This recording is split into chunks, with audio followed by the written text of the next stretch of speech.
আমরা আল্লাহর কাছে প্রার্থনা করি যেন যত শীঘ্র সম্ভব আমাদের প্রিয় নেতা, আমাদের ভাই দেশনায়ক তারেক রহমানকে যেন আমাদের পাশে আমরা দেখতে পাই। ইতিমধ্যে গুম হয়ে থাকা কিছু মানুষ মুক্ত হয়েছেন।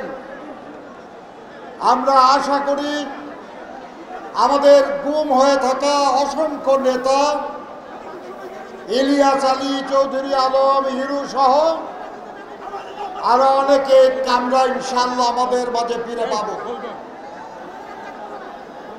প্রিয় সাথী ও বন্ধুরা, আমার যে তরুণ সমাজ, যে ছাত্র সমাজের নেতৃত্বে দেশের আপামর জনগণের সমর্থনে এই পরিবর্তন সাধিত হলো, আমি তাদের সবাইকে আন্তরিক অভিনন্দন জানাই, শ্রদ্ধা নিবেদন করছি তাদের স্মৃতির প্রতি যারা এই গত কদিনে তাদের জীবন উৎসর্গ করেছেন। এর আগেও যারা এক দফার জন্য জীবন উৎসর্গ করেছেন, তাদের পবিত্র রক্তের সাথে আমাদের এই ভাই বোনদের রক্ত মিলিত হয়ে যে রক্তচ্ছ্বাসের সৃষ্টি করেছে, সেই রক্তচ্ছ্বাসে ভেসে গেল দম্ভকারী শেখ হাসিনা সরকার। আর তাদের সেই ধ্বংসস্তূপের উপর আগামী দিনে একটি গণতান্ত্রিক, সমৃদ্ধ, শান্তিপূর্ণ এবং মানবিক বাংলাদেশ গড়ার যে স্বপ্ন আমরা মুক্তিযুদ্ধের সময় দেখেছিলাম, সেই স্বপ্ন পূরণের দায়িত্ব আজ আমাদের উপর অর্পিত হয়েছে। এই স্বপ্ন পূরণ করতে হবে।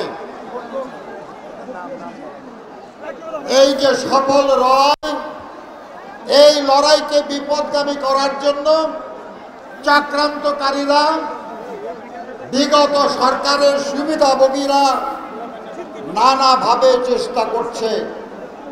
তাদের এই অপচেষ্টা রুখে দিতে হবে। এই মুহূর্তে শান্তি এবং শৃঙ্খলা সময়ের দাবি। কারণ আমরা স্বৈরাচারের পতন চেয়েছিলাম, এক দফার লড়াই করেছিলাম, শুধু এই সরকারের পতনের জন্য নয়। আমরা চেয়েছিলাম এই ফাঁসিবাদী স্বৈরাচারী সরকারের পরিবর্তে অবাধ, সুষ্ঠু, নিরপেক্ষ নির্বাচনের মাধ্যমে জনগণের কাছে জবাবদিহিতা করবে, জনগণের কাছে দায়বদ্ধ থাকবে, এমন একটি দেশপ্রেমিক সরকার গঠন। আজকে প্রক্রিয়া চলছে। এই প্রক্রিয়ায় তেমন একটি নির্বাচনের পরিস্থিতি তৈরি হবে এবং সেই পরিস্থিতিতে আগামী দিনের সেই নির্বাচনের জন্য আমি এখন থেকে আপনাদেরকে প্রস্তুত হওয়ার আহ্বান জানাই।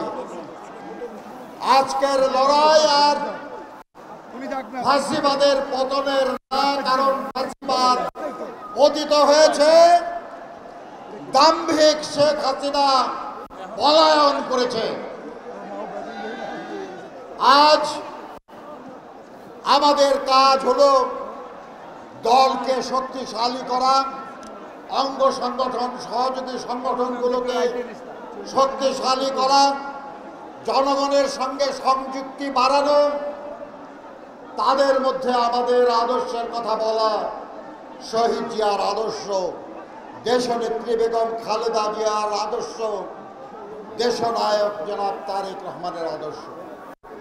তার ভিত্তিতে গণঐক্য করতে হবে, যাতে করে অবাধ, সুষ্ঠু, নিরপেক্ষ নির্বাচনের মাধ্যমে আমরা জনগণের জনপ্রিয় সমর্থনের মাধ্যমে এই দেশটাকে পুনরায় শহীদ জিয়ার আদলে সমৃদ্ধ বাংলাদেশ হিসাবে, মানবিক বাংলাদেশ হিসাবে, প্রকৃত গণতান্ত্রিক বাংলাদেশ হিসাবে গড়ে তুলতে পারি।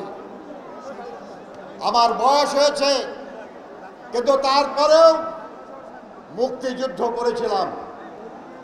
ওই আকাঙ্ক্ষা এখনো বুকে ধারণ করি।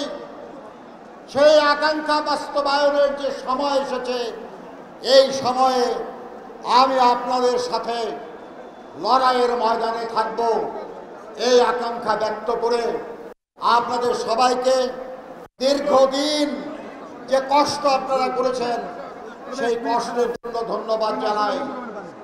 এদেশের কৃষক, এদেশের শ্রমজীবী মানুষ, এদেশের ছাত্র সমাজ, এদেশের যুব সমাজ, এদেশের নারীরা সবাই একটা পরিবর্তনের আকাঙ্ক্ষায় বুক বেঁধে আছে। তাদের সেই আকাঙ্ক্ষা পূরণ করতে হবে এবং আমি দৃঢ়ভাবে বিশ্বাস করি, শহীদ জিয়ার সাথে কাজ করেছি, দেশনেত্রী বেগম খালেদা জিয়ার সঙ্গে কাজ করেছি, তারেক রহমানের সঙ্গে কাজ করছি। সেই বিশ্বাস থেকে বলছি যে আমরাই পারবো ইনশাল্লাহ এই পরিবর্তন ঘটাতে, আমরাই পারবো ইনশাল্লাহ জনগণের আকাঙ্ক্ষা পূরণ করতে। আসুন আমরা সেই আকাঙ্ক্ষা পূরণের লড়াইয়ে এগিয়ে চলি। আল্লাহ হাফেজ। বাংলাদেশ জিন্দাবাদ। শহীদ জিয়া অমর হোক। বেগম খালেদা জিয়া জিন্দাবাদ।